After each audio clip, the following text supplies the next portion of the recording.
خادم څو ورځې مخکې چې مونږ د دې نیر باره کې ویډیو کړې وه نو هغه باره کې چې کوم پروګرام مونږ چلولی و نو ارباب جامداد ایم پی اے صاحب خپل ټیم راولېږلو او انجینیر عدنان خان اریګیشن هغه هم راغلی دی په دې کې لګیا دی خپل تعاون یې مونږ سره برقرار ساتلی دی مونږ د دوی او د ارباب جامداد او د هغه د ټیم ډېره شکریه ادا کوو او د عبدالقادر بھائی خصوصا شکریه ادا کوو چې دې کې مونږ سره مرسته وکړله او د دې نیر صفایي جاري ده دا ستاسو د نظر مخکې ده مونږ د دې خپلې علاقې د هغه ملګرو ډېره شکریه ادا کوو چې په دې ویډیو کې مونږ سره مرسته کړې وه او دا ویډیو یې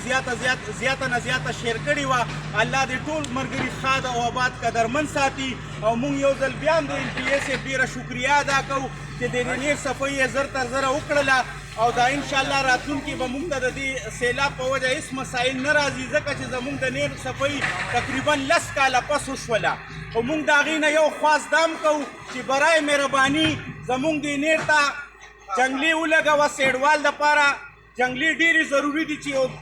تقریبا یو 3-4 ورځې مخکې هم دې کې یو صدمه حادثه شوې وه د یو ماشومې په شکل کې چې هغه ماشومه د یو نیم کال و په حق رسېدلې وه نو هغې نه موږ دا هم یو خواست کوو چې مهرباني وکړه دې ته سیډوال بارې ته ضرورت دومره نشته زیات تر دې ته د جنګلو ضرورت دی چې دا ماشومان بچ شي نو الله دې تاسو ټول ملګري ښاد ساتي دا ویډیو زیاته شیر کوي چې ارباب صاحب ته دا پیغام هم ورسي چې په دې زر تر زره کار شروع کړي او زموږ دا مسله حل کړي الله دې خوشحاله کړه